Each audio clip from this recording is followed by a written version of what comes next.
नमस्कार, आप देख रहे हैं न्यूज़ फॉर नेशन और मैं हूं सांत्वना आपके साथ। बिहार में अवैध बालू खनन पर पूरी तरीके से रोक लगी हुई है, लेकिन बिहार की नदियों में जहां तहां उभर आए बालू टापुओं को अब हटाया जाएगा।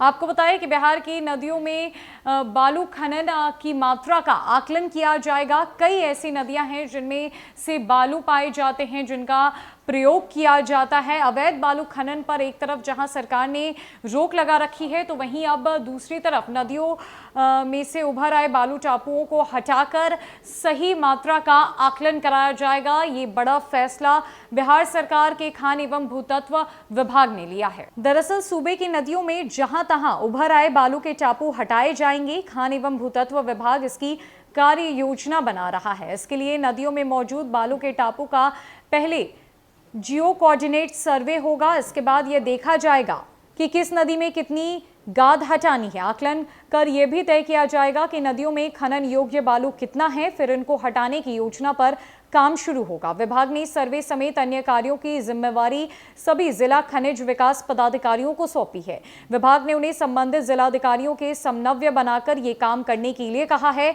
आपको बता दें कि पिछले दिनों जल संसाधन विभाग ने खान विभाग कि 29 नदियों में मौजूद 238 ऐसे बालू के टापुओं की सूची सौंपी है, जिसके बाद खान विभाग में हुई उच्च स्तरीय बैठक में इस पर विस्तार से चर्चा हुई।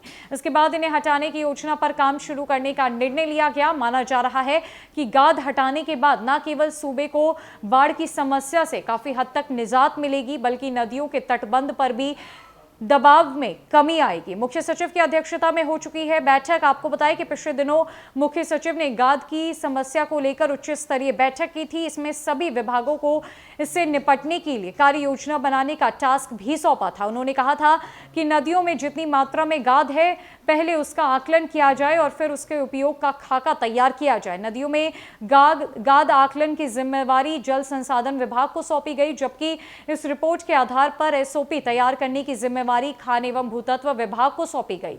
इसके पहले पर्यावरण, वन एवं जलवायु परिवर्तन विभाग पर्यावरणीय अनुमति के संबंध में खान एवं भूतत्व विभाग को जानकारी देगा।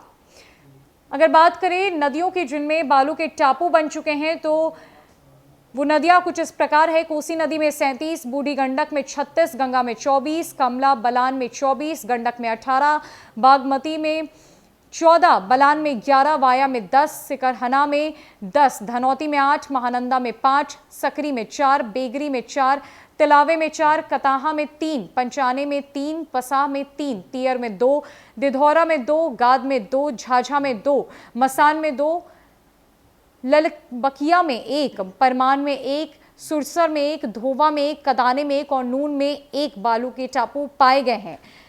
बहरहाल भूगोलीय निर्देशांक प्रणाली यानी जियो कोऑर्डिनेट सिस्टम एक प्रकार की निर्देशांक प्रणाली होती है, जिसके द्वारा पृथ्वी पर किसी भी स्थान की स्थिति 3 निर्देशांकों के माध्यम से निश्चित की जाती है।